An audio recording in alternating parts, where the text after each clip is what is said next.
Sí. Bienvenido, Juan. Es un placer compartir este momento contigo. Los encuentros de la FRON son espacios de diálogo propiciados por los investigadores invitados. Tú tienes aproximadamente 20 minutos o un poco más para presentar sus pensamientos sobre el tema. Entonces, todos los presentes pueden hacer preguntas. Aprovecho esta oportunidad para presentarlas a Manuela y María Aparecida Weber, quienes son las organizadoras de nuestras reuniones. Y ahora el espacio pertenece a Manuela, quien coordinará la actividad.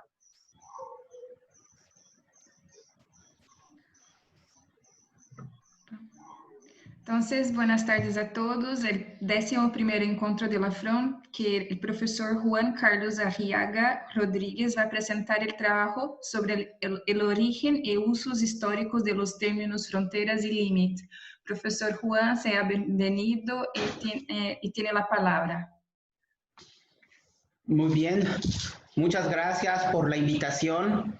Especialmente a los profesores que participan en el laboratorio de investigación Fronteras, Estado y Relaciones Sociales, a Eric Cardín por su generosidad para invitarme a platicar con ustedes un trabajo que llevo ya mucho tiempo desarrollando. El texto que envié es uno de varios sobre reflexiones en torno al concepto frontera. Hay más trabajos, si ustedes los pueden localizar en el Google académicos. Ahí están otros trabajos en torno de reflexión teórica.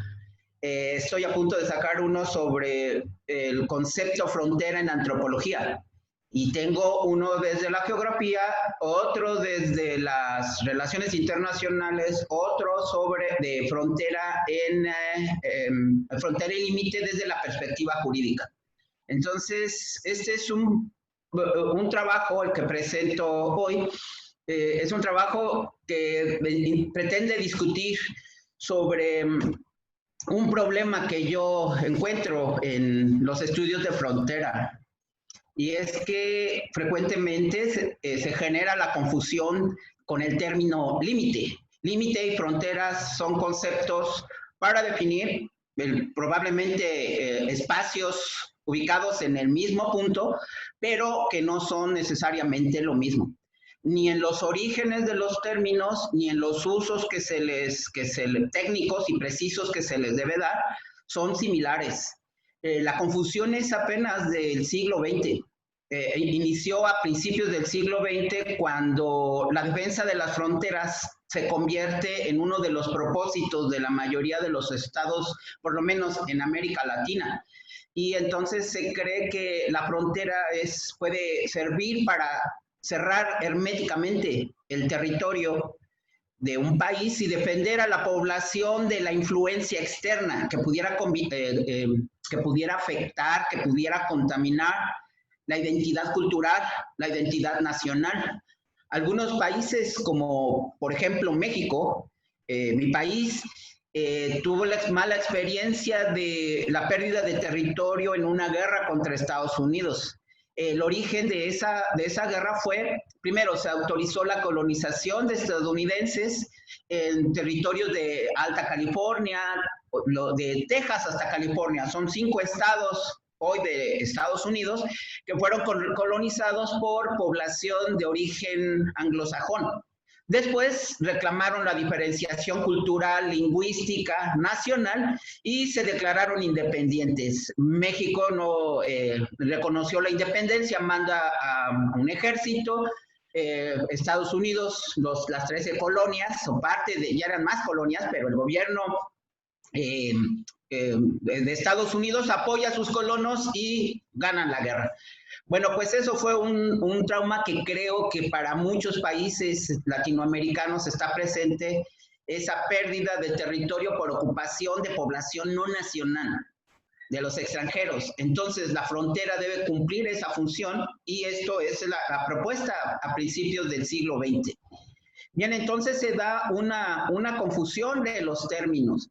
En el siglo XIX y hacia atrás no existía esa confusión y se reconocía que frontera y límite son conceptos distintos. En varios trabajos en ciencias sociales he revisado diferentes disciplinas para entender cuál es la visión y la definición que se da al concepto frontera y he encontrado precisamente esa confusión.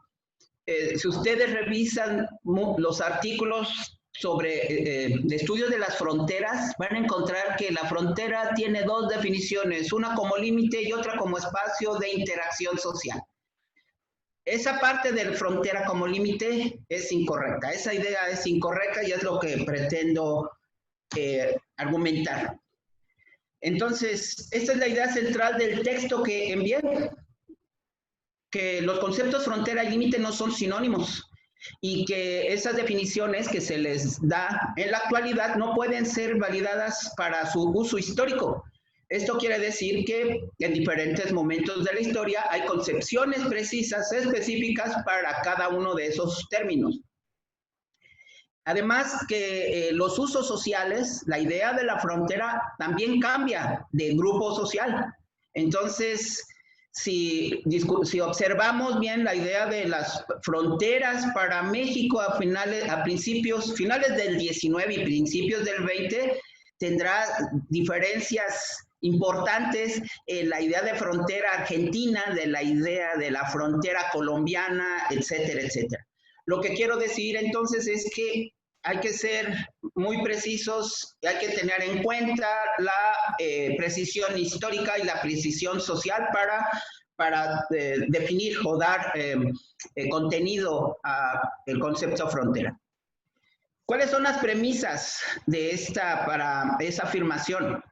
En primer lugar, que el concepto o el término frontera es polisémico, tiene muchísimas definiciones y se utiliza ya para varias situaciones sociales, por ejemplo, las fronteras de la ciencia, las fronteras sociales, las fronteras del conocimiento. Entonces es un término elástico que se le estira, se le puede aplicar a muchas cosas, siempre buscando señalar como un límite entre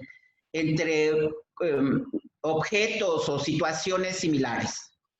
El siguiente punto es que el término frontera podemos encontrar definiciones, una en el ámbito de lo social, lo que los grupos sociales entienden y definen como frontera, los espacios que las habitan o los grupos sociales que dominan territorios y fronteras, y la otra, las definiciones intelectuales que se hacen en las diferentes disciplinas sociales.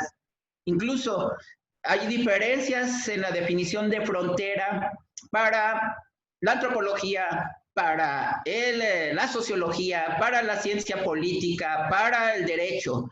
Cada disciplina está procurando generar su propia definición de frontera. Y a veces dentro de una misma disciplina tampoco existe coincidencia, no existe acuerdo de cuál debe ser el concepto más útil. El uso social del término frontera aparece en el siglo XI. No es un término que venga de más atrás. En realidad es en el siglo XI cuando reemplaza a otro término que es el de confín. Y el término confín va a desaparecer hasta el siglo XVIII. Entonces, hay una consecuencia, hay una relación del término frontera con otros términos socioespaciales. Y los términos asociados a la frontera aparecen durante el Imperio Romano. Y después se va generando una serie de conceptos que van a ser heredados por el reino español del medievo, después por el imperio español que los va a implantar en América Latina, y nosotros tenemos toda esa tradición que viene desde el derecho romano y las concepciones de los diferentes espacios socioespaciales del derecho romano. Así es que nosotros somos herederos de todo ese proceso. Incluso en las culturas prehispánicas, la idea de frontera como límite no existía, podemos considerar que había fronteras, pero era más bien hasta donde llegaba el control territorial. Bien, entonces estas son las premisas que ya han sido discutidas y aparecen en diferentes textos. ¿Cuál es el procedimiento que sigo en el trabajo para hacer toda esta reflexión? Primero es un análisis histórico en retrospectiva, lo cual hace pensar al revés. En la historia de las fronteras se trabaja desde el punto más remoto a la actualidad, al punto más reciente. Aquí lo que estoy haciendo es caminar, seguir los pasos de cómo se fue construyendo el concepto y cómo se le dio contenido a los conceptos frontera y límite. Entonces es una visión en retrospectiva. El referente espacial constantemente es América Latina. Aun cuando obviamente en la España medieval todavía no había ese contacto y no había esa influencia de la visión de control territorial, gran parte de los hechos que se mencionan van a tener algún referente o van a tener alguna mención para la experiencia de las fronteras latinoamericanas. El tercero, bueno, pues recuperamos los momentos de cambio de significado como esos puntos para la discusión. De hecho, todo este trabajo histórico en retrospectiva lleva más información, pero también nos puede llevar a la confusión con una información excesiva. Lo que trato de encontrar aquí es solamente aquellos momentos precisos en los que identifico un cambio de significado. Y la línea discursiva entonces va a ser de las fronteras de América Latina a las fronteras de la España medieval y después a la Roma antigua. Bueno, las acepciones y usos modernos de los términos frontera y límite. Bueno, para poder comprender estas acepciones y los usos modernos, necesitamos rastrear cuáles han sido los usos que se le han dado en diferentes momentos del pasado y seguir la huella dejada por esas definiciones del pasado. Bueno, partimos entonces de que tenemos en la actualidad una construcción de significado del término frontera que va a expresar dos cosas. Una, como una forma de acción humana sobre los espacios periféricos de los territorios, y esa acción humana se dará en el sentido de poblar, dominar, controlar, transformar una población remota del territorio, lo más alejado del territorio, la periferia del territorio. Y segundo, como la zona adyacente a la línea limítrofe. Es curioso porque, por ejemplo, en las fronteras de México-Belice, la idea de la frontera es previa a la idea del límite. La idea del límite se construyó en 1898 y en tratados anteriores siempre se menciona frontera, nunca se mencionan los límites. Pero en el siglo XX no hay fronteras en donde no hay límites. Prácticamente la existencia de la frontera depende de la existencia previa de un límite. Pero esta es la idea moderna. Esto nunca ha sido así. Ahora bien, en cuanto a la idea de límite, la definición moderna del término incluye primero que hay que tener presente que proviene de la idea de la autoridad del Estado sobre un espacio jurídico-político. Segundo, que sirve para señalar el índice del orden espacial de la autoridad, hasta dónde llega la jurisdicción, hasta dónde llegan las competencias legales de un Estado en un territorio determinado. Fuera de ese territorio no puede ejercer acción política, no tiene jurisdicción. La trayectoria y la localización de ese límite, bueno, es un acto arbitrario de élites políticas. Así fue durante el siglo XIX. Las élites políticas, por lo menos en las colonias españolas en América, negociaron y pactaron la división de virreinatos, de capitanías, por ejemplo, la Capitanía General de Guatemala, o el Virreinato de La Plata, o el el virreinato de Nueva Granada y lo dividieron en los territorios nacionales que hoy conocemos, pero fueron las élites las que participaron en las decisiones de en dónde estaba o dónde debería trazarse el límite. Ese proceso inicia primero con la fragmentación de los territorios de América Latina hacia 1810, de la América Latina española en 1810, y no va a concluir sino hasta finales del siglo XIX. Y desde mi perspectiva, esto tiene que ver cuando se perfeccionan los instrumentos jurídicos para la delimitación y cuando ya se tiene un avance en la técnica geográfica para poder ubicar la trayectoria y hacer la señalización en mapas de la ubicación precisa del límite. Bien, la legalidad de la ubicación y en la trayectoria del límite proviene de procedimientos jurídico-políticos, y estos procedimientos jurídico-políticos siempre van a estar reflejados en tratados, y todos los tratados van a estar respaldados en mapas. El mapa va a ser la representación imaginaria del límite en un espacio geográfico. Es por eso que existen los tratados de límites, no existen los tratados de fronteras. Sí, existen tratados de fronteras para otras cosas, para cooperación, para atención de problemas comunes en ese espacio, pero no se denomina tratado de fronteras. Siempre esa acción de división, de separación y de diferenciación de un territorio es una acción política, con consecuencias jurídicas. Así lo debemos ver, no ves de otra manera. Y la idea del límite, entonces, lleva siempre a considerar la presencia de un Estado, que ejerce jurisdicción sobre el territorio ya conocido. Además, el Estado también no solo hace el límite hacia el exterior, el límite internacional, también hace límites hacia el interior, las delimitaciones jurisdiccionales para estados o provincias, para municipios o alcaldías, para secciones electorales, para secciones administrativas, etcétera, etcétera. Hay una serie de consideraciones de delimitación territorial interna que también llevan a la consideración de la existencia de límites interiores. Aquí hablemos solamente de los límites exteriores.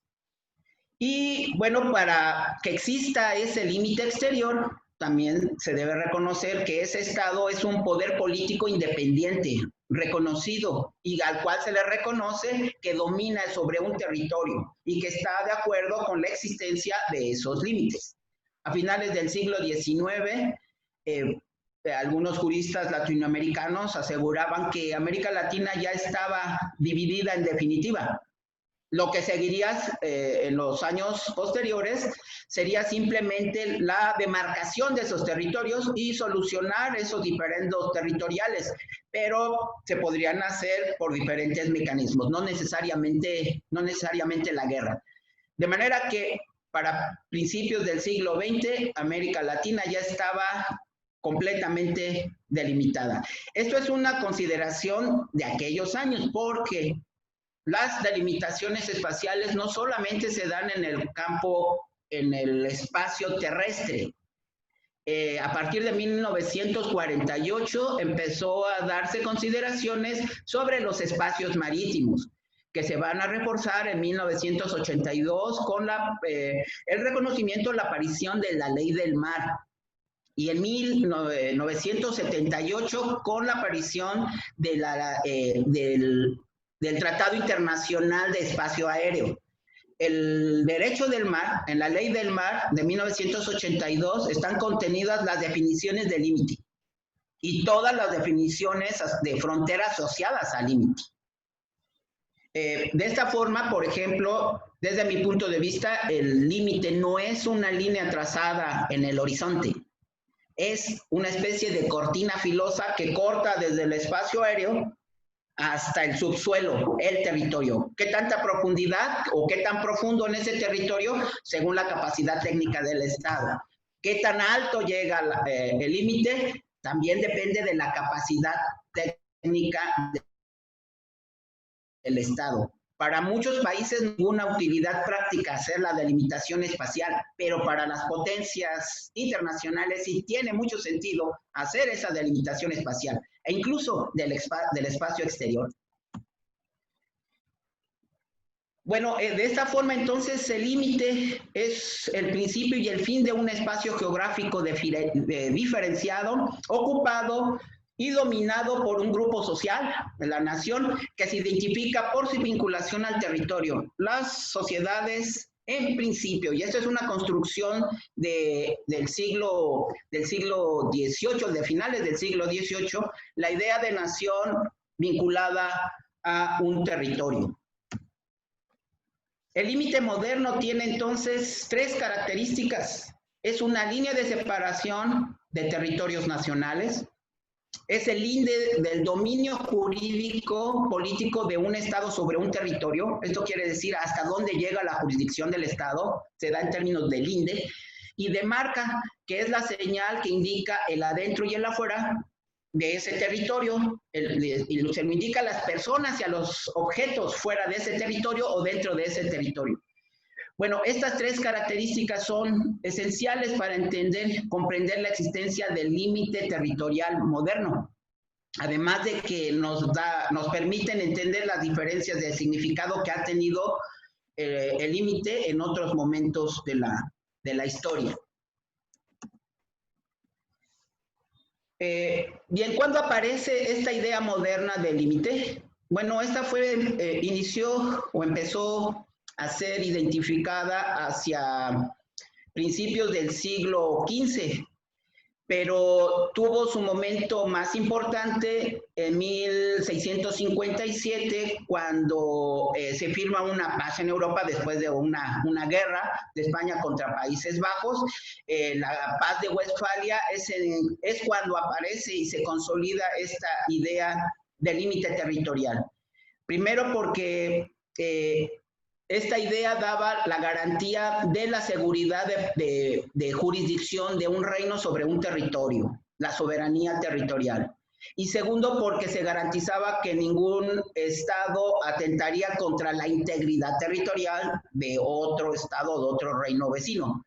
De manera que esto es muy importante para el derecho internacional y es la base para el derecho internacional contemporáneo. De ese derecho internacional van a aparecer dos conceptos fundamentales. El primero es la delimitación. Delimitar es una acción de establecer un límite, y el límite es un acuerdo, ya dijimos, jurídico-político que se plasma en un mapa. Pero llevarlo al terreno, llevarlo al espacio geográfico concreto, eso lleva otro proceso y se llama demarcación. De manera que en el trazado de límites ocurren dos procesos, delimitación y demarcación. Y la demarcación la van a llevar adelante instituciones o comisiones binacionales o trinacionales para supervisar la correcta trayectoria del límite. En el siglo XIX no había mucho problema porque por lo regular el trazado de los límites recurría a una montaña o a un río, pero en donde no había ríos y en donde no había montañas venían las complicaciones. De manera que ahí la importancia de la técnica geográfica es fundamental, pero esto no va a ocurrir sino hasta finales del siglo XIX. En todo caso, desde mediados de ese siglo ya se utilizaban los referentes geoespaciales, coordenadas geoespaciales, para hacer esa división. Por ejemplo, en el caso de la frontera de México, Belice, Guatemala, se trazó una línea imaginaria que se llama el meridiano Garbut, que marcó la separación entre Guatemala y Belice. Y de ese mismo límite se trazó o se tomó como punto de partida para trazar el límite geoespacial de México con Guatemala. Así es que en estos dos casos, en estas tres fronteras, en estos tres límites, se recurrió a esta técnica geográfica para su trazado. Como ejemplo los podemos mencionar. En algunos países, valga comentarlo, en algunos países como Estados Unidos, si ustedes observan el mapa, es prácticamente rectángulos y líneas trazadas rectas. No hay líneas distorsionadas como en otros países. México, los límites entre sus estados no son líneas rectas, perfectas. Por lo regular son líneas irregulares. Todas las límites de los estados mexicanos son líneas irregulares. Para el límite se le asignaron varias funciones.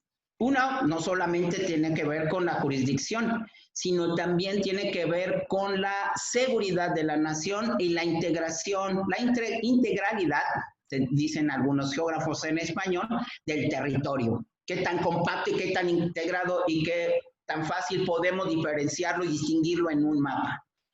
Bien, la seguridad de esos límites garantizaba la seguridad del territorio. Así es que estos límites no se pueden, en principio no se deben mover. Pero para fortalecer esas funciones que ya se le asignaban al límite, bueno, pues había elementos naturales que las reforzaban.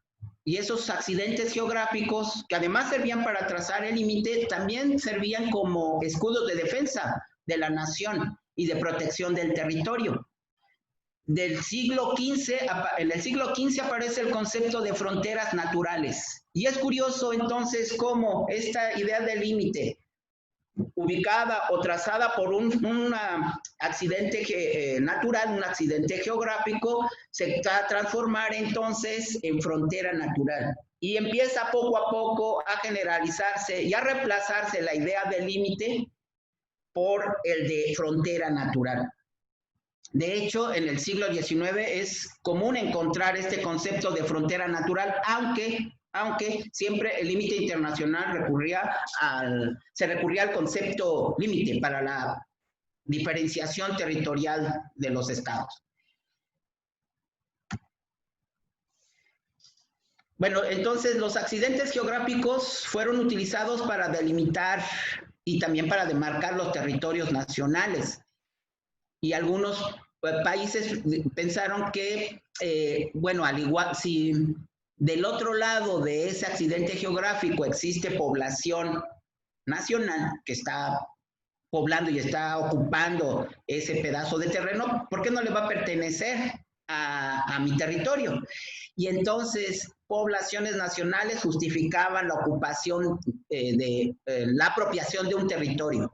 Ese territorio o ese pedazo de terreno ocupado por una población nacional también podía ser reclamado y era el territorio nacional o el cuerpo de la patria. Esto fue un concepto muy extendido durante el siglo XIX y sobre el cual, curiosamente, se desarrolló toda la teoría de fronteras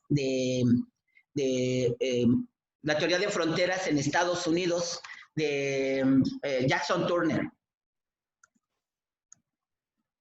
Bueno, de ese concepto también de las fronteras naturales y de las fronteras naturales que dan seguridad al territorio, al Estado y a la nación, aparecieron toda una corriente de teorías sobre las fronteras estratégicas. Y es aquí cuando aparece la geopolítica aplicada al estudio de las fronteras. Los primeros trabajos en sentido de geopolítica obviamente aparecen con los alemanes, aunque los ingleses con Lord Curzon ya tenían todo. Hay un trabajo de Lord Curzon que se llama Fronteras, por cierto, búsquenlo, tengo un trabajo, una discusión de Curzon en el que hace toda una reflexión sobre las fronteras estratégicas. Lord Curzon fue llamado por Pinochet el santo patrono de los estados tapón. Un estado tapón es Uruguay. Y entonces esta idea, toda la teorización de los estados tapón, como Finlandia, como Afganistán, bueno, pues proviene de los aportes de Lord Curzon.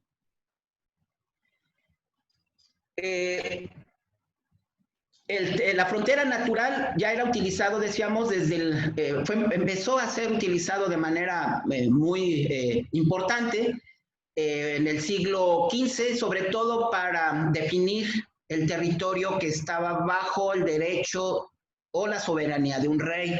Ese territorio le pertenece al rey y todo lo que está ahí también le pertenece al rey. Sobre este principio es que se da la colonización de América. Las bulas papales, además de que, bueno, el Papa pedía que se evangelizara a los naturales, pero el territorio pasaba a ser propiedad del rey. Y entonces se desarrolla toda una idea en torno a la soberanía territorial que va a ser definida, repetimos, en esos tratados de la paz de Westfalia. El punto importante en todo esto es que la soberanía territorial va a cambiar en su sentido al que tenía previamente en la Edad Media. El dominio territorial de un reino en Europa, el dominio territorial ocurría cuando las naciones le juraban obediencia a un rey, primero al conde o al marqués, o a un príncipe y después al rey, pero eran las poblaciones las que rendían sumisión, se declaraban pertenecientes a ese reino. La idea ya moderna de soberanía territorial es que el soberano ejerce jurisdicción sobre un territorio y por extensión sobre sus habitantes. No es necesario que los habitantes se declaren súbditos de un rey. Esto ya va a aparecer en automático. Para garantizar la unidad de todos esos pueblos nacionales, entonces los franceses se inventaron la idea de nación. Y esto va a ser a finales del siglo XVIII. El término frontera es del siglo XI y se utilizaba, pero no como límite, sino como un espacio de avanzada, un espacio que estaba en los confines del territorio del rey. Y la frontera cumplía 4 funciones, y ninguna de estas funciones tiene que ver con delimitación o con demarcación. Era para la seguridad ante cualquier eventual invasión de un reino vecino o una población o algún pueblo insumiso, algún pueblo rebelde. También era para una función militar para enfrentar a los enemigos en Europa y en España, era para enfrentar a los enemigos de la cristiandad. Y entonces la frontera era el primer escudo de defensa y de enfrentamiento contra el Islam y el avance contra el Islam.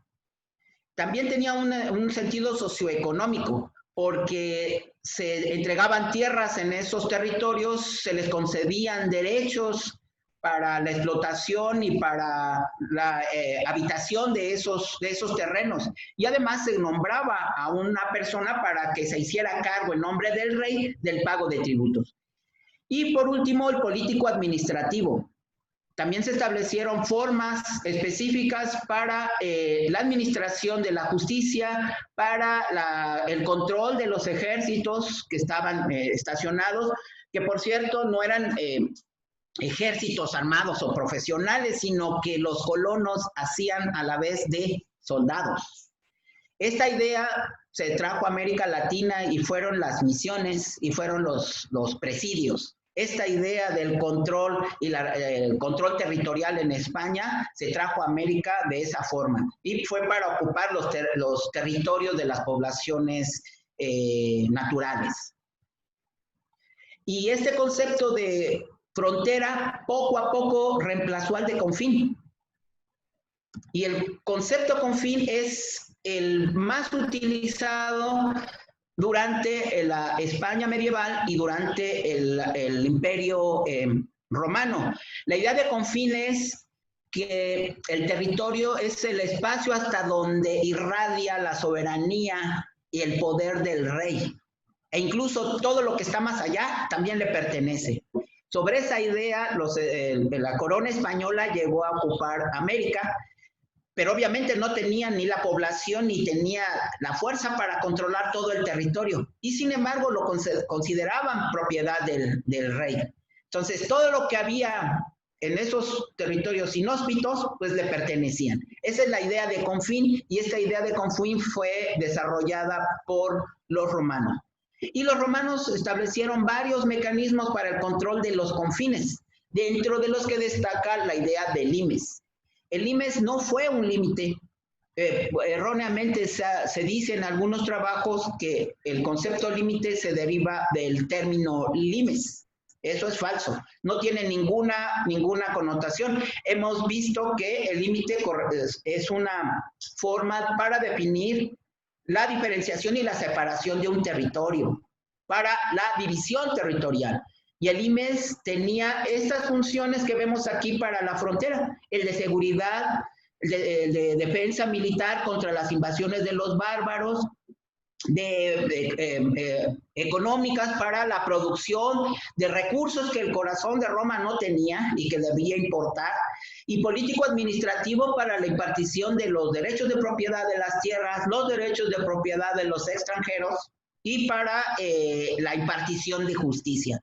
Entonces, el IMES tenía más las funciones de frontera que de límite.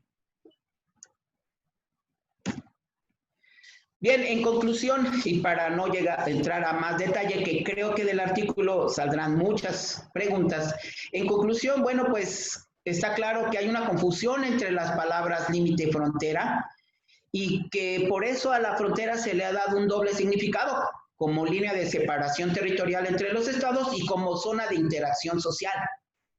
La segunda, que esta confusión es reciente, es del siglo XX, y que los estudios de frontera, para todos los jóvenes que se dedican a esto, mi recomendación es que los estudios siempre deben ser contextuales en tiempo y espacio. Y por lo tanto, debemos despreocuparnos de dar definiciones al término.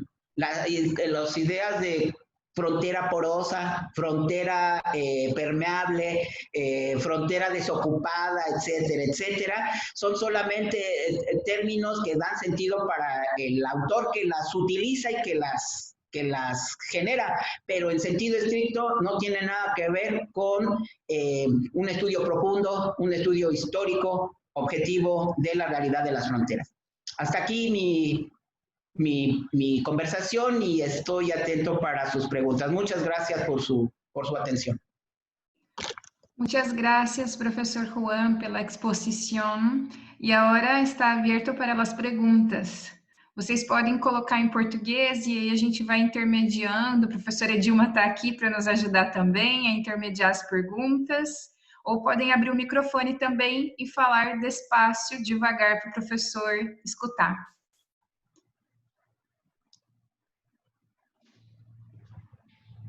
Não sejam tímidos, pessoal. Bueno, ¿voy yo? Sim. Ok. Bom, boa tarde a todos e a todas. Uma desculpa, dado que o convidado é hispanohablante, então eu vou dar minhas considerações e dúvidas, inquietudes em espanhol, se vocês me permitem. Okay? E quando necessite também que possa traduzir, também vou estar às ordens. Okay? Bueno, buenas tardes, doctor, ¿qué tal? ¿Cómo has estado? Muy bien, muchas gracias.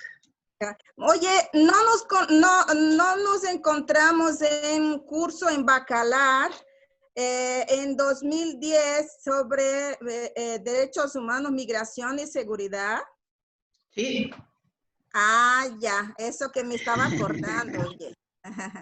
Sí, yo dije, no, pues sí, este nombre sí, lo conozco. Y con la doctora, ¿cómo se llama ella? Perdón, se me olvidó.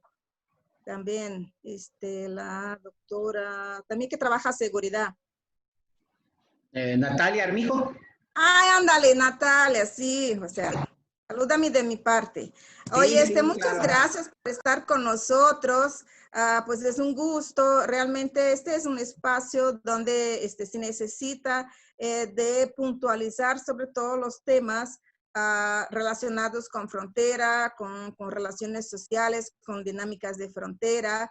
Y pues sabe que nosotros que estudiamos la frontera de México, sur-sureste, yo la frontera sur, usted su frontera sureste, entonces ya hay ahí un diferencial, ¿no? Pues imagínate si ustedes ahí, nada más para para ustedes que están escuchando, el doctor está en una frontera que haz de cuenta que sería como la frontera de Roraima con Surinam, o la frontera de Roraima con Venezuela y con la Guyana Inglesa. Entonces ahí está, porque está Belice, ¿no? Es toda una otra complejidad, desde luego. No es lo mismo una frontera bilateral como es de México a Estados Unidos, con una frontera, por ejemplo, la triple frontera, ahí que está. Y le digo, doctor, que en Brasil no, el tema es mucho más complejo, mucho más, digamos, en sentido netamente en el ámbito de seguridad nacional. Bueno, la frontera, desde luego, tanto en México como en Brasil, ¿no? Hubo esta, digamos, esta necesidad de poblamiento, esta necesidad de territorializar, ¿no? La naturaleza de los territorios, ¿no? Cuando estuve ahí en Chiapas, estudiando ahí en Tapachula, ¿no? Son distintas fronteras, ¿no? Una que es la frontera como tenemos ahí en la triple frontera, que es la frontera terrestre, que es la frontera vehicular, que son los puentes. La otra es del Suchiate también, ¿no? Y reciente también tuvimos la presentación de una doctora que me gustó mucho, y sí me acordó mucho la misma, digamos, las similitudes en las dinámicas. No obstante, algo interesante en las fronteras es que así las fronteras, bueno, más allá de los términos, desde luego que la historia retoma un concepto, ¿no? Pues desde las ciencias sociales, las ciencias naturales también, ¿no? Pues ni que de que, y ahora estamos en un momento de la transdisciplinaridad, entonces que ahí puede agarrar digamos, nociones y generar un otro constructo, también es distinto. Pero pues a mí se me hizo entendible, ¿no? Pensar y evidenciar y tener enfrente una frontera permeable justamente cuando fui en los lugares y estuve ahí en los monumentos, ¿no? Los monumentos que son de los repartos de territorio, ¿no? Algunos, obviamente, que pues nadie lo pelaba porque estaba ahí en el alto, no sé qué, y la dinámica es la misma, fluye. Otra cosa es cuando hay, aquí de este lado, pues estamos ahí, están en Atlántico, entonces no hay tantos movimientos como acá en el Pacífico, pero también las fronteras, o sea, con los huracanes, las fronteras se mueven, ¿no? También, pues que pues, si va el puente, el barranco se fue más allá, del lado guatemalteco, del lado, también de México. Este es un punto. El segundo punto, que históricamente, ¿no? Frontera, o sea, la delimitación política de frontera es poder, ¿no? Y entonces quisiera que usted trajera sobre todo cómo entender esta frontera de imposición de poder de México, ¿no? Sobre Belice y sobre el otro territorio que ahí está también, es pues hay Guatemala también, ¿no? El Suchiate. Margarita, exacto. Más específicamente ahí en Quintana Roo, ¿no? Porque es otra dinámica acá o sea, Chiapas de por sí cumple una otra función.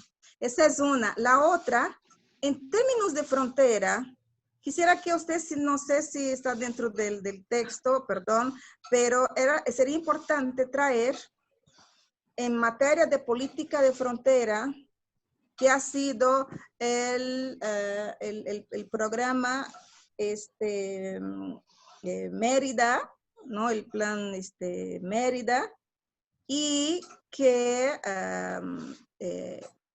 también dentro de una intencionalidad política va más para determinado ámbito, sea de pensar menos en control, regulación de las poblaciones y mucho más en el término de avance de infraestructura, ¿no?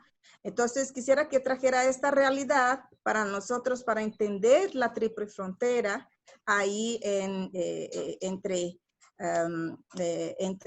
Brasil, Argentina y Paraguay, ¿no? Muchísimas gracias, doctor. Pues si esta es su casa, y yo sigo acá en México, yo estoy en Puebla, pero también estoy con mis compañeros ahí. Enhorabuena y muchas gracias. Gracias, gracias. Espero una pregunta o responde esta. Puede contestar esta, profe. Muy bien. Yo tengo, en mi idea de frontera, en mi concepción de la frontera, es que las fronteras son espacios diferenciados. Tomando la idea de Benítez Rojo, un estudioso del Caribe, él decía que no es la isla que se repite. El Caribe no es una isla que se repite. Tomando esa metáfora, la podemos aplicar correctamente a la frontera, que no son espacios que se repiten. Hay diferencias a lo largo entre las diferentes fronteras, la de México con Belice, la de México con Guatemala, la de México con Estados Unidos, y así podemos señalar todas las fronteras nacionales que pueda haber. Es además, esa frontera en su interior y en su trayecto también es diferente. Yo me he dedicado a revisar la frontera México-Belice y en principio la considero como una región. La frontera es una región. Y después de esto, es un espacio diferenciado de los otros espacios que lo circundan y son espacios del interior de los territorios. En segundo lugar, esos como región también en su interior es diferenciado. Y se puede diferenciar en zonas, en primer lugar, la zona que le pertenece a una nación, la zona que le pertenece a otra nación, o a una tercera nación para el caso de triples fronteras. Y las zonas además se pueden dividir en sectores. Puede haber N sectores para cada zona o para cada región. En el caso de la frontera México-Belice encuentro 4 sectores. Un sector que da al Mar Caribe y la bahía de Chetumal, otro que abarca únicamente la ciudad capital de Quintana Roo, Chetumal, donde habito, donde vivo, y la población más importante del otro lado de Belice, que es Corozal. Y entre estas dos poblaciones hay una dinámica de intercambio, de comercio, de influencia cultural en comida, en lengua, etcétera, etcétera. Y después está la ribera del río Hondo, todo el límite marcado por el río Hondo. Eso en sí mismo es otro sector caracterizado por una actividad económica que no es la misma que en Chetumal y que en la zona de la bahía de Chetumal y el Mar Caribe, dedicada básicamente a la agricultura, que es muy extensa y que fue poblada por mexicanos traídos por el gobierno federal, con políticas de poblamiento similares a las que ocurrieron en Sudamérica en diferentes momentos de la historia, para ocupar ese territorio, hacerlo productivo o para evitar que fuera colonizado por poblaciones del país vecino. Poblar es dominar, decía Roca, el presidente de Argentina. Después está el sector Arroyo Azul Trifinio. Es un pedacito de terreno de un río muy pequeño que se seca por temporadas, el Arroyo Azul, y que va hasta el meridiano Garbut, justo en donde hace la triple frontera México, Guatemala y Belice. Lo que quiero decir con esto es que la frontera en su interior no es un espacio homogéneo. No se dan los mismos problemas ni los mismos procesos sociales. Por eso hay que diferenciarlo. En mi opinión, no podemos hablar de la frontera en singular, son las fronteras en plural. Y los estudios de las fronteras así se deben realizar, y considerando la diversidad de procesos que se dan en cada una de estas. Hay que sectorizar para poderlas estudiar y comprender en su complejidad. Efectivamente, en ese espacio diferenciado se construyó toda una idea de que la frontera servía para cerrar y proteger al territorio. La idea de la frontera que cierra herméticamente el territorio de población indeseable, inmigrantes, de ideas contaminantes o contrarias a la identidad y a la cultura nacional. Por ejemplo, las religiones o ideas políticas. Y tercero, proteger la riqueza natural que existe en esa zona periférica. Entonces, la frontera serviría para impedir esas amenazas. Pero la realidad es que la frontera como espacio geográfico no lo hace.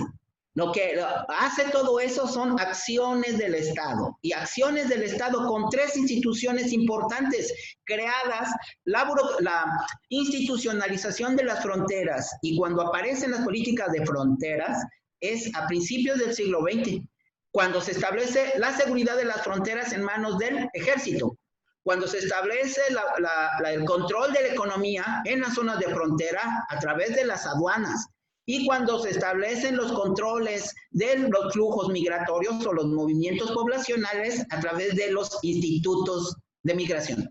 Y entonces esas son las tres instituciones a través de las cuales los estados ejercen su poder sobre ese territorio. El territorio de la frontera no es un espacio público en el sentido que le pertenece al Estado. Son espacios privados ocupados por nacionales que no lo pueden transferir a la autoridad de otro Estado. Ahí está la integralidad de ese territorio. En concreto, entonces, el poder sobre las fronteras se ejerce a través de instituciones. Por lo tanto, creo que es errónea la idea de una frontera porosa, porque eso presupone que la frontera en sí misma es cerrada por naturaleza, lo cual es falso. Para tener el control se necesita acción política, acción de poder a través de esas instituciones. Y la política de frontera es un concepto del siglo XX. Y esas políticas de frontera tienen que ver, una, con la defensa del territorio, con la identidad cultural, y a mediados del siglo XX, con el desarrollo de esas regiones, las políticas de desarrollo fronterizo. Y después, cuando se invita y se entra en coincidencia con con el país vecino para aprovechar recursos compartidos o potencial humano compartido, entonces hay una política de cooperación fronteriza o cooperación transfronteriza. Esos son conceptos modernos que no existían antes. Y esto tiene que ver, bueno, esas son políticas de frontera que no todos los países tienen. Países que tienen políticas de frontera, Brasil, Argentina, Chile, Colombia, Venezuela, e incluso tienen legislaciones bastante bien desarrolladas para definir cuáles son las acciones de la política de frontera. En México no la tenemos, curiosamente, no existe. ¿Sí? Como una política integral bien definida. ¿Sí? Las historias de las fronteras en América Latina creo que nos van a ayudar a hacer esa diferenciación de las fronteras, considerar a las fronteras como espacios diferenciados, y los estudios tendrán que ir en cuanto a la identificación de las diferencias, no a la identificación de las similitudes. Las similitudes nunca van a existir y nos las podemos inventar, y podemos hacer falsas generalizaciones con estos conceptos de frontera vacía, frontera agraria, etcétera, etcétera. Desde mi perspectiva, tenemos que particularizar y encontrar las especificidades en cada una de las fronteras. Es mi opinión. Muchas gracias, profesor Juan. Voy a pasar la palabra a Cida, que tiene también preguntas o comentarios. Gracias. Sí, gracias. Bueno, gracias, profesora Arriaga. Me gustaría compartir que mis estudios, mi pesquisa se basa también en las fronteras y mi esfuerzo es de demostrar cómo un flujo actual que tenemos acá en la triple frontera de Brasil-Paraguay, que es el caso de los estudiantes transfronterizos que son de Brasil, pero se van todos los días en el puente o se iban antes del COVID a estudiar en otro país. Bueno, pero lo que me gustaría compartir es que nunca busqué así hacer un estudio de las excepciones o un recorrido histórico de los términos de frontera y límites. Entonces, muchas gracias por compartir su texto y también esta clase, porque seguramente me va a ayudar mucho a hacer una reflexión más profunda sobre los términos. Y me gustaría también aprovechar para hacerle una pregunta. ¿Cómo podemos pensar esos términos de frontera y límites con las cuestiones sanitarias, como es el caso del COVID-19 ahora? ¿Cómo pensar esta relación de frontera y límite? Bien, en la experiencia de México en sus tres fronteras, tenemos tres fronteras terrestres con Guatemala, Belice y Estados Unidos. En los tres casos se dan acuerdos de cooperación sanitaria binacional para diferentes enfermedades epidémicas. Ejemplo para la frontera con Belice es el dengue. Eso lo transmite un mosquito y no se puede controlar la enfermedad por el control del movimiento poblacional. El mosquito no se puede controlar aunque se hagan esa fumigación. Se fumiga en México, pero puede llegar las nubes de mosquito de Belice y a la inversa. Tampoco se puede hacer todo el trabajo de prevención solo en México para erradicar el mosquito del dengue si no hay una colaboración con Belice. De esta forma, entonces, se establecen esos acuerdos de cooperación fronteriza. Para la experiencia de México, existen acuerdos en materia de cooperación sanitaria binacional que se renuevan anualmente. Y aquí esa renovación no es porque deje de ser importante el fenómeno, sino porque la renovación consiste en modificaciones en cuanto a los materiales, recursos humanos y monetarios que se le van a asignar a la cooperación. Sí, que por lo regular México es el que aporta más a esa cooperación. Pero la cuestión sanitaria es fundamental en los acuerdos en la cooperación transfronteriza. El segundo tiene que ver con la cooperación en materia de educación. En algunos países, por ejemplo en México, Estados Unidos, la población mexicana prefiere estudiar en Estados Unidos.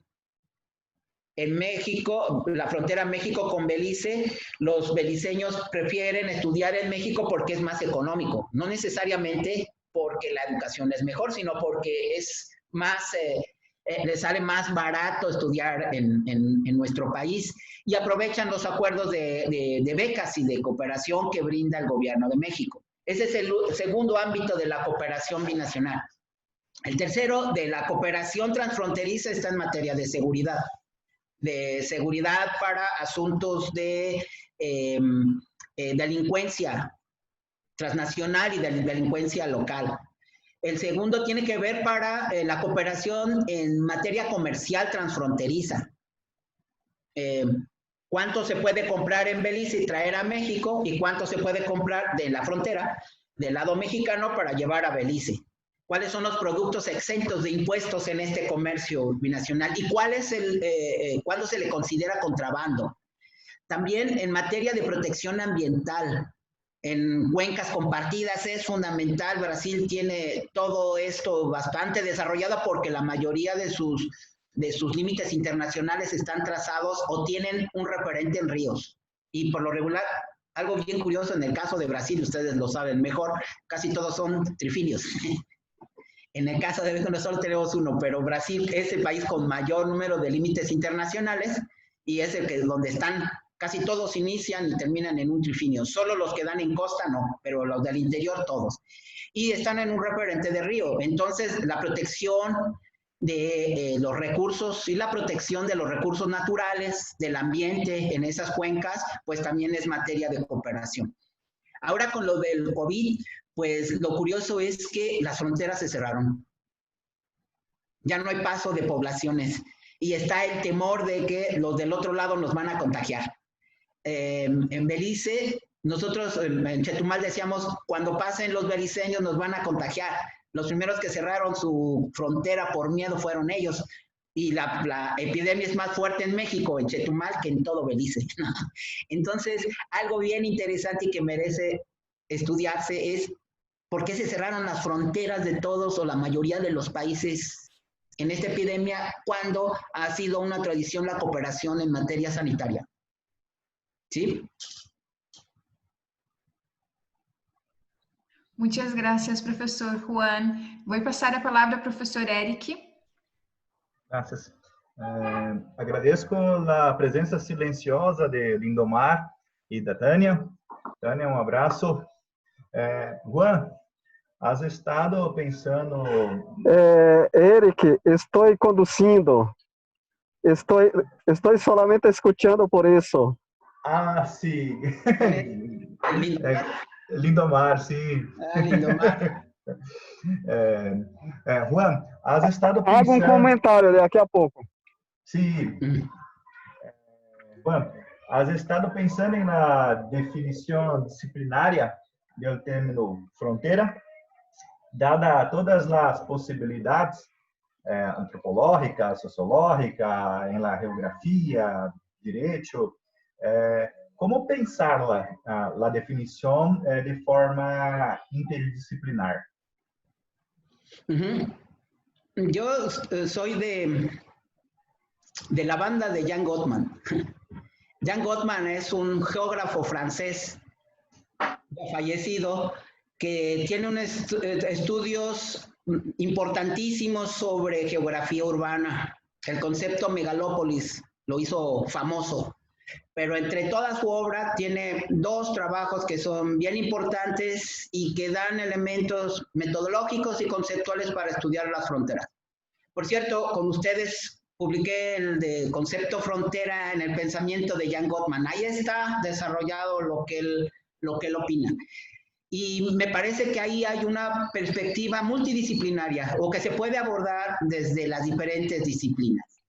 El primero tiene que ver con esa diferenciación de límite y frontera y entender que sobre las fronteras también hay acción política, en donde actúa el pensamiento de la geopolítica y de la geografía política contemporánea, ¿no? De apropiación y dominio de los territorios. El segundo tiene que ver con la circulación de personas, mercancías e ideas. Esa circulación que lleva a que los espacios de frontera no necesariamente son espacios de conflicto. Los espacios de frontera tampoco necesariamente son espacios de cooperación. Esto depende de la circunstancia histórica y del proceso histórico de construcción del límite y de cómo se fue construyendo poblacionalmente y políticamente esa frontera. Bien, por esta frontera circulan mercancías, ideas y personas. De esa circulación de ideas y de los habitantes de las fronteras aparece un concepto que me parece importantísimo y que puede ser revisado por antropólogos y por sociólogos, y es la idea de las iconografías. Las iconografías son discursos que reflejan identidad territorial de ciertas comunidades.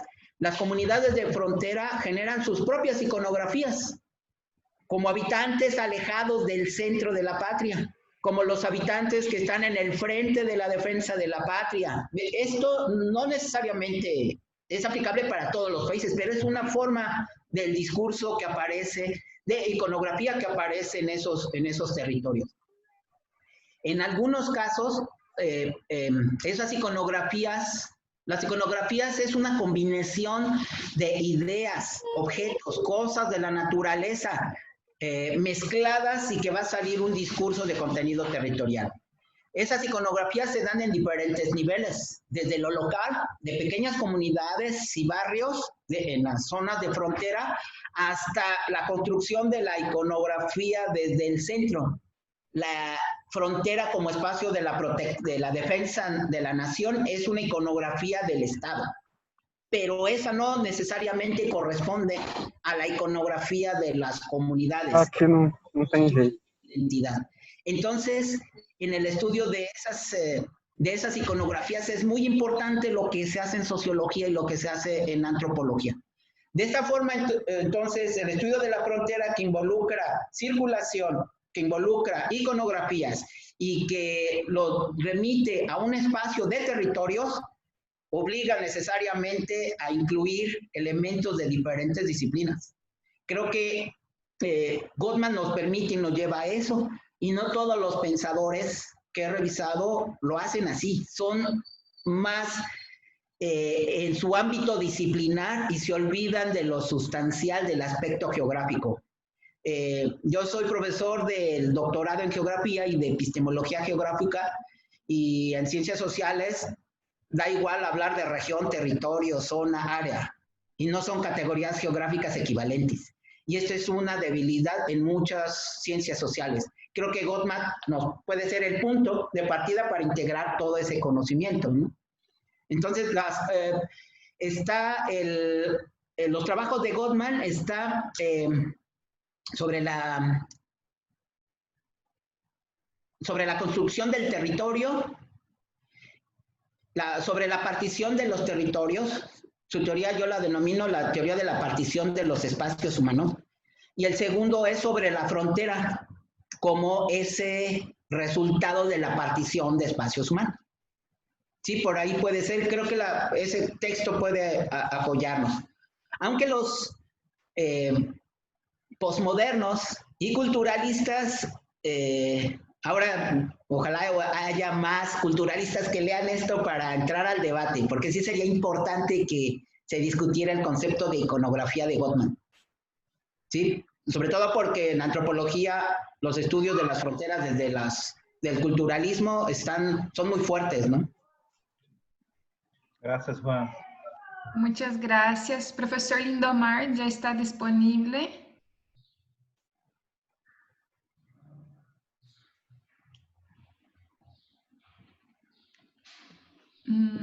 ¿Alguien más quiere hacer alguna pregunta o comentario antes del profe Lindomar?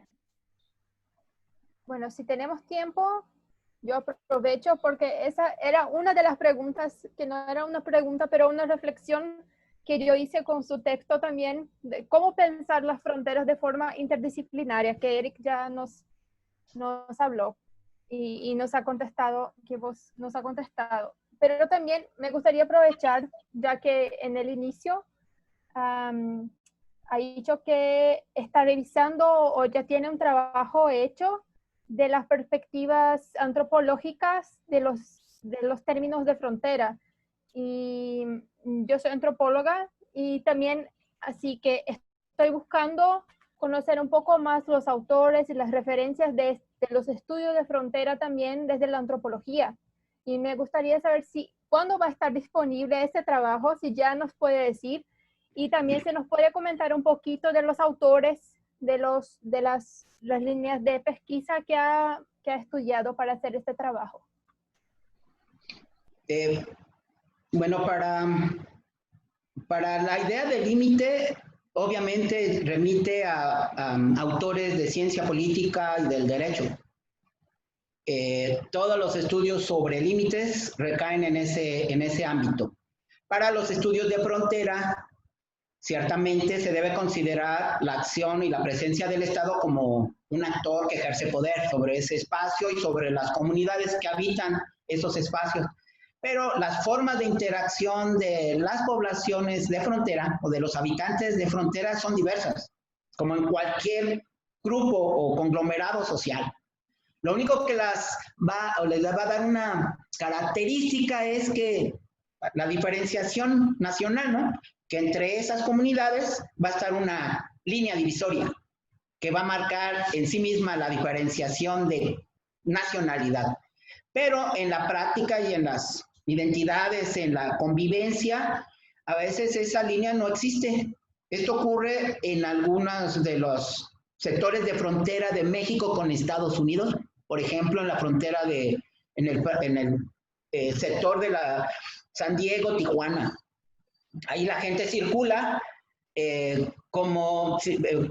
no pensando en la existencia del límite. La frontera hace una comunidad binacional, que incluso hasta tienen formas de comunicación, de interacción, de prácticas culturales, de tradiciones muy similares. Entonces, en estos espacios se dan esas formas de interacción. ¿Cuáles son las construcciones identitarias? Eso le ocupa o le interesa a los antropólogos. Es un tema netamente de antropología.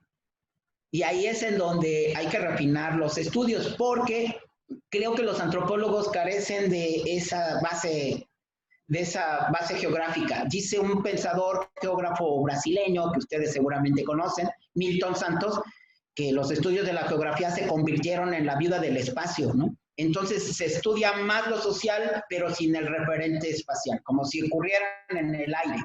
Y entonces eso ha ocurrido con los antropólogos. Creo que tienen que meterse a estudiar esa parte de geografía cultural para poder utilizar correctamente la visión geográfica o los espacios, ¿no? Bien, para los estudios de límite jurídico-políticos, para los estudios de las interacciones en espacios de frontera, pues antropología, sociología, son importantísimos, ¿no? Ahí creo que estarían dando una buena parte de explicaciones a muchos de los fenómenos. Curiosamente, en donde menos se han ocupado de los estudios de frontera es en economía, porque la economía neoliberal considera que la frontera es un obstáculo para la generación de riqueza. Entonces, si no existe frontera y límites, la economía va a crecer. Entonces, eliminemos los obstáculos para el correcto funcionamiento de la economía, para la libre circulación de mercancías y capitales. Ellos promueven la desaparición de fronteras y límites. Y no les interesa un estudio detallado y profundo de las fronteras. Pero en general, todas las demás están revisando estos elementos, ¿no? Estos factores. Creo entonces que, como señala Gottman, si en los estudios de frontera revisamos la circulación desde las diferentes disciplinas y las iconografías desde la sociología y la antropología, creo que podemos desarrollar una teoría fuerte para las fronteras, para los estudios de fronteras, ¿no? Muchas gracias, profesor Juan. Voy a leer la pregunta de la profesora Cintia y después de su respuesta paso a la palabra profesora Dilma. La profesora Cintia pregunta si es posible pensar Paraguay como un estado tampón a lo largo de la historia de las relaciones con Brasil y Argentina. No lo creo. Paraguay es producto de la fragmentación de las colonias españolas en Sudamérica. Para que sea un estado tapón debe ser un territorio definido por una acción de poder, de la competencia del poder de las potencias o entre potencias. El caso más significativo que tenemos es Uruguay, y es para evitar que cualquiera, o el Imperio de Brasil o Argentina, se hicieran del control del Río de la Plata. ¿Qué les interesaba a los ingleses? Entonces ellos intervinieron para la creación artificial del Uruguay. Después se fue creando la propia iconografía de la identidad nacional del Uruguay. Eso es posterior y no durante el proceso de escisión, ¿no? No creo que Paraguay tenga esa característica de estado tapón. Me parece que poco a poco es resultado de la negociación y de la aparición de una élite local, de un poder político local, de un grupo de criollos que controlaron las estructuras económicas y políticas, y ellos decidieron, como en muchos otros países de América Latina, ser independientes. México declara su independencia en 1821, logra la independencia en 1821. Cuando se anuncia la retirada del ejército español, las las provincias de la capitanía de Guatemala se declaran también independientes del gobierno español, pretendiendo crear una sola república en lo que fue la capitanía. México no permitió, no quería que eso se consumara, manda un ejército, el emperador Iturbide, que estuvo unos cuantos meses, Iturbide es depuesto y el nuevo gobierno permite que sean los criollos en Centroamérica quienes deciden. Y entonces se arma un plebiscito para decidir la pertenencia o no a México. Y todas las provincias, Nicaragua, Costa Rica, Guatemala, Honduras, declararon la independencia de México, excepto una de esas provincias que pertenecía a la capitanía de Guatemala, Chiapas. Y Chiapas pertenece a México, derivada de esa discusión. En concreto, en esa separación y en esa fragmentación, son las élites locales las que determinaron la fragmentación y la construcción de esos territorios nacionales. Posteriormente vino la construcción de las identidades nacionales y territoriales, no fueron al mismo tiempo. En Europa, sí, la idea de nación sirvió para crear a los estados nacionales. En América Latina, los estados tuvieron problemas para su consolidación y la idea de nación es posterior a la construcción y a la creación de los estados. Y también en la construcción de las iconografías nacionales. Sí, las iconografías nacionales son de 1875 en adelante. Y con base en esas iconografías nacionales se negociaron los tratados de límites en América Latina. Si observan bien, la construcción del mapa del continente se finaliza en 1903 con Panamá, con la escisión de Panamá de Colombia. Muchas gracias, profe Juan. No sé si Lindomar todavía está listo. Si no, creo que la profe Dilma también quiere la palabra. Profe Lindomar, ¿está ahí? Alô? Creo que sí. Escutam? Sí. Me escutam? Segura aqui para mim. Sí, profe Lindomar, te escutamos. Eu estou aqui na direção, então vou fazer o comentário em movimento. Olá, Juan. Muchas gracias por escuchar tu conferencia. Fue muy interesante. Para mí es un gusto. Ya hace años, ¿no? Que nos encontramos en Ciudad del Este. Sí. Es un gusto escucharte. Voy a hacer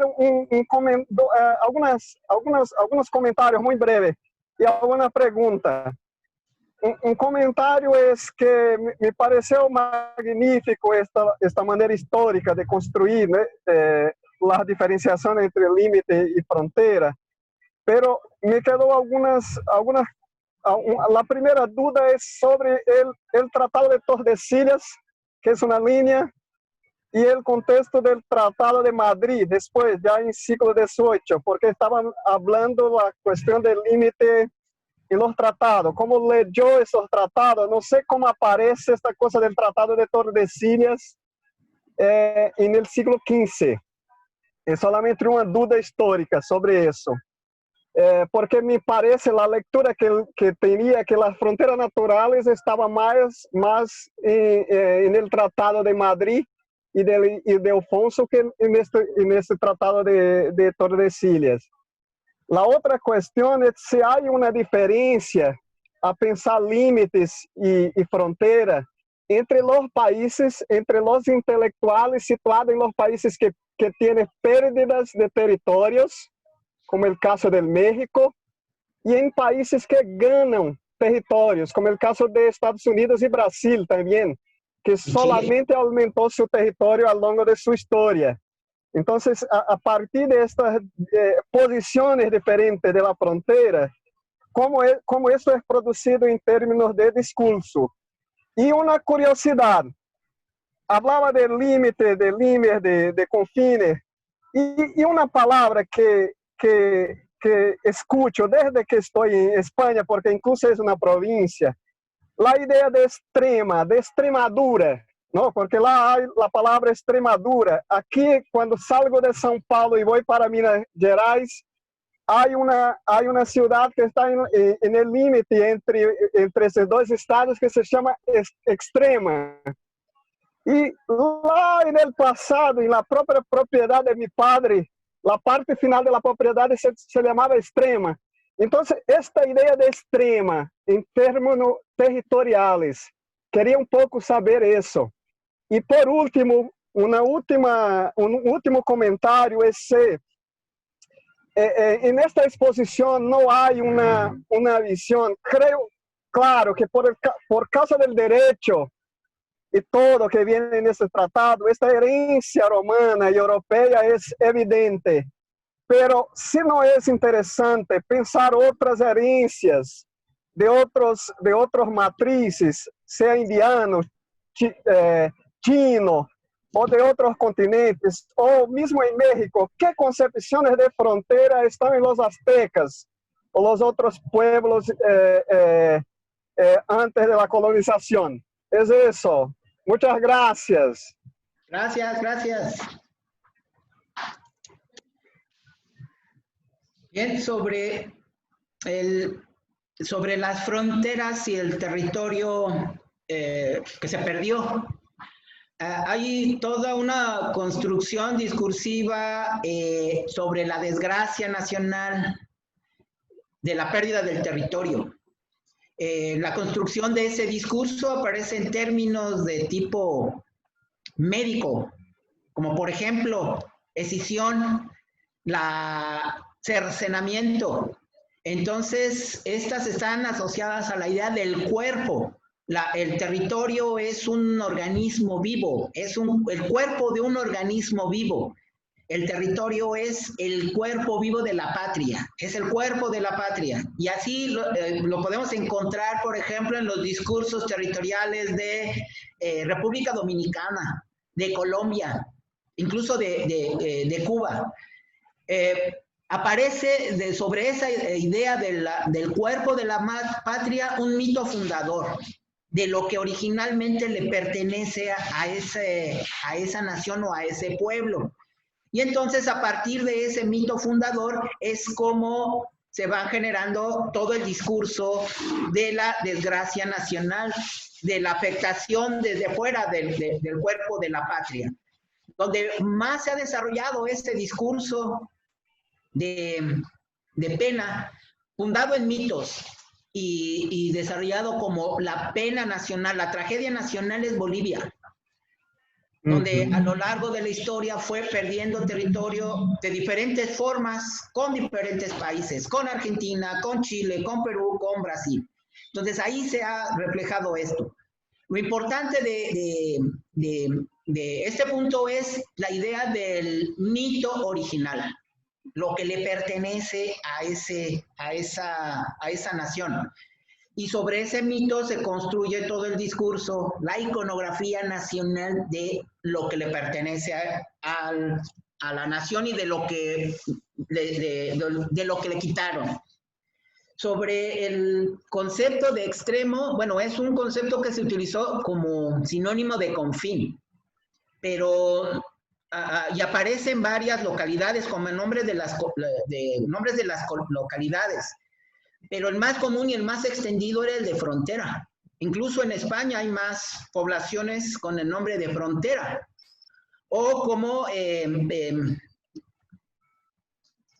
con el nombre de, hay otro término equivalente para los poblados que están más retirados y que están frente o cercanos a los imperios vecinos que pretenden conquistarlos. Además del de confín aparece otro, y el de frontera. Perdón, no lo recuerdo. Pero forma parte de estos conceptos equivalentes, de estos sinónimos que se le van dando a ese espacio. Por último, en cuanto a las ideas a la concepción geográfica de esos límites en Brasil, de la colonia portuguesa, del imperio portugués y del imperio español, Lo primero fue que aparecieron unas bulas papales que otorgaron la propiedad de los territorios por descubrir en el Nuevo Mundo. Y entonces le dejaron más allá de cierta línea, no recuerdo cuáles eran las coordenadas geográficas que establecieron, pero al oeste de esa línea le pertenecían a España, y al este le pertenecían a Portugal, y al este quedaba África, y del otro lado lo que se descubriera. Pero nunca pensaron que esa línea cruzara el territorio de América del Sur. De hecho, los españoles creían que la línea del Tratado de Tordesillas no cruzaba el territorio de América del Sur, y los portugueses decían que se iba incluso hasta parte de Chile, cercano a Chile, que tomaba prácticamente toda Argentina.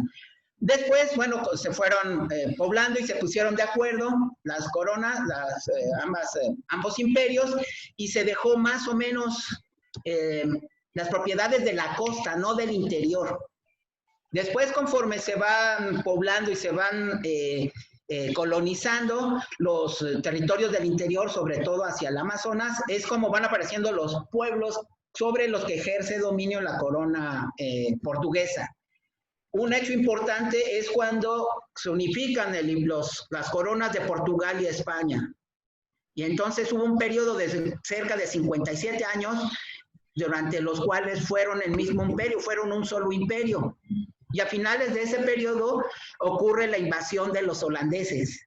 Y entonces la defensa de los territorios del norte de Brasil fue por los portugueses y por los habitantes de la colonia portuguesa o de Brasil. Entonces, cuando se liberan de la presión holandesa, los portugueses radicados dicen, bueno, pues este territorio nos va a pertenecer a nosotros y tenemos que negociar en la separación con España un nuevo tratado. Y ese es el Tratado de Madrid. Y establece una nueva delimitación, que por cierto es mayor a los primeros territorios que tenían ocupados con el Tratado de Tordesillas. Pero nunca se generó una delimitación, no existió un límite, ni tampoco se hizo demarcación, solamente hubo suposiciones de por dónde podría estar esa delimitación con las colonias españolas al oeste, las que daban al Pacífico. Bueno, todo ese proceso fue la lucha del siglo XIX. Y la delimitación que se hizo durante el siglo XIX, y las políticas de poblamiento de Brasil, y las políticas de poblamiento tardío que hicieron Venezuela, Colombia e incluso Perú con sus misiones, ¿no? Entonces, realmente lo que existieron fueron fronteras, nunca hubo límites, aunque se trazó un límite original de ese Tratado de Tordesillas, era impreciso, era vago y era incorrecto, ¿no? Eso en cuanto al hecho histórico. Y lo digo de memoria, porque, bueno, no estaba preparado para esa parte, pero lo digo de memoria probablemente con alguna incorrección de datos o de fechas. Pero estoy seguro que por ahí va ese proceso, ¿no? De colonización de las tierras del interior en Brasil y la delimitación con España primero y después con las colonias, con los territorios de las repúblicas españolas independientes o americanas. Muchas gracias, profe Juan. ¿Alguien más con una última pregunta? Creo que la profe Dilma cayó su conexión, pero no sé si tiene alguien más que quiere hacer una pregunta, comentario. Todavía tenemos un poco de tiempo. Creo que no. Profe Eric, ¿quiere hacer el encerramiento? Sí, bueno, pues para concluir y terminar esta plática amena y que, bueno, ya me obliga a terminar ese trabajo de la antropología, los estudios antropológicos sobre las fronteras, que es bien interesante. Un poco les platico, para aprovechar el tiempo, un poco les platico sobre esta parte, sobre todo en la experiencia mexicana. Los estudios de frontera llegaron a México desde la geografía. No apareció con antropólogos formados aquí o provenientes de Europa. Apareció en la geografía, y los estudios de los territorios vienen de la geopolítica, especialmente de los geógrafos, y que no eran geógrafos, pero desarrollaron todo el pensamiento de la geopolítica de Frederick Ratzel. una de las alumnas de Ratzel elaboró un trabajo bien interesante que es el primero sobre las fronteras y en la que habla cómo la influencia cultural van ensanchando o van encogiendo los territorios de los países. Presupone que cada territorio está ocupado por un pueblo nacional y que hay pueblos nacionales de culturas avanzadas, fuertes, y hay pueblos que tienen culturas débiles. Y entonces los pueblos de culturas débiles están condenados a transferir esos territorios o ser anexados por una cultura, con una cultura fuerte. Estos trabajos llegaron a Estados Unidos y desde los geógrafos se empezó a desarrollar toda una idea de la geografía de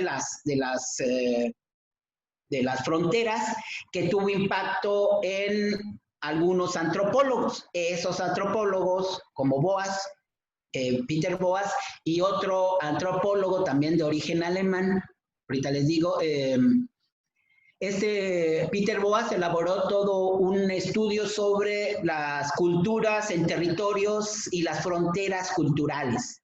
De ese trabajo, posteriormente, se elaboró uno sobre las culturas y los territorios mesoamericanos.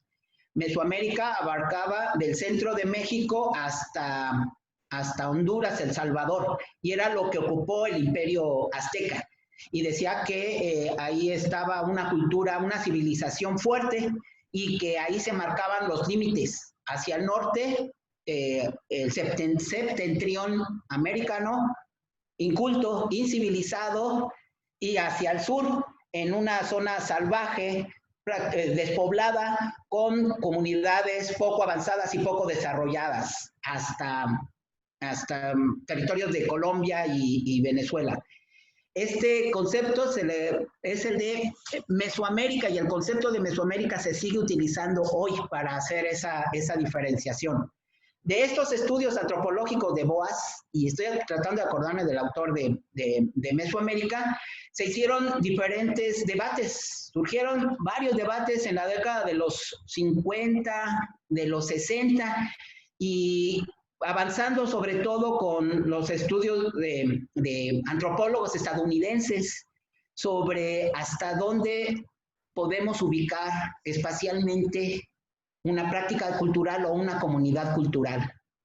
Y de ahí vienen ya, más que las diferenciaciones de las culturas, los espacios ocupados por esas culturas y cómo los podemos rastrear en la historia. De esos trabajos aparece para las comunidades chontales, sinijes, mayas en el sur de México. Trabajos de historiadores que se apoyan fundamentalmente en antropólogos. Sí, bueno, por ahí va esta reflexión que estoy haciendo. Mi preocupación es atender el pensamiento que se desarrolla en América Latina, lo que hacemos y lo que han hecho pensadores latinoamericanos, más allá de lo que se genera en Estados Unidos o en Europa. Y creo que es un llamado para todos nosotros a leernos. No nos leemos y no sabemos qué pensamos, y si no sabemos qué pensamos entre nosotros, pues siempre vamos a recurrir a lo que dicen en otros lugares, ¿no? Entonces, por ahí está mi preocupación. Me comprometo a enviarles eso va a ser en enero, porque tengo otros 2 trabajos que debo entregar, que no son de fronteras, precisamente, pero debo entregar esos 2 trabajos antes, y ese que viene es el de las antropologías, que me falta revisar materiales de otros autores. El que viene es uno sobre la partición territorial en el Caribe. Por cierto, publiqué uno con ustedes en Brasil sobre las islas, la delimitación territorial. Hoy viene uno desde la perspectiva geopolítica más contemporánea, ya más actualizado. Bien, hasta aquí mis comentarios. Muchas gracias por sus atenciones. Gracias, Eric. Saludos a todos. Ahí Lindomar, que me debe otra comida en un rodicio. La primera vez que comí en rodicio fue a invitación de Lindomar y yo quedé impresionado. Yo ya no quería regresar a México. Bien, gracias por sus atenciones y estoy a sus órdenes para futuras pláticas y charlas con ustedes. Gracias. Juan, Es un placer poder tener la oportunidad de escucharlo. Yo tengo en memoria afectiva también la oportunidad de comer en México. Es la única vez que yo comí burrito con carne de cerdo. Fue en un desayuno con Juan. En Brasil no hay eso. Yo recuerdo muy bien. Gracias pela oportunidad, gracias por ter aceito nuestra invitación. Yo creo que en otros momentos, en otras ocasiones, tenemos tiempo para hablar un poco más y ampliar nuestros vínculos institucionales, pessoais, y así. Muchas gracias, agradezco a todos los presentes, a Tania, que yo gustaría de ver a Tania, pero ela está en silencio. En fin, un abrazo. Hola, buenas tardes a todos, saludos. Tania. ¿Cómo estás, Tania? Bastante bien, aquí saludando a los colegas, a los y las colegas, y bueno, retomando un poco los temas de fronteras, por supuesto, con ustedes. Saludos a Lindomar también.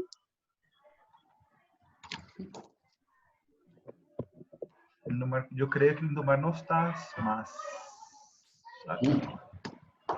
Él ya es ciudadano español. Sí. Muy bien. Gracias a todos. Manuela puede hacer la fecha. Entonces, terminamos o nosso 11º encontro do Lafronte. Muitas graças, Prof. Juan. Muito obrigado a todos e a todas que estão aqui presentes. Temos o nosso próximo encontro na quarta-feira com a professora Letícia. E os últimos comunicados que estamos abertas às inscrições ainda para trabalhos no 3º Colóquio Internacional de Dinâmicas de Fronteiras, até 10 de outubro. Está lá no site do Lafronte e também nas nossas redes sociais. E é isso. Muitas graças, muito obrigada. Gracias. Adeus.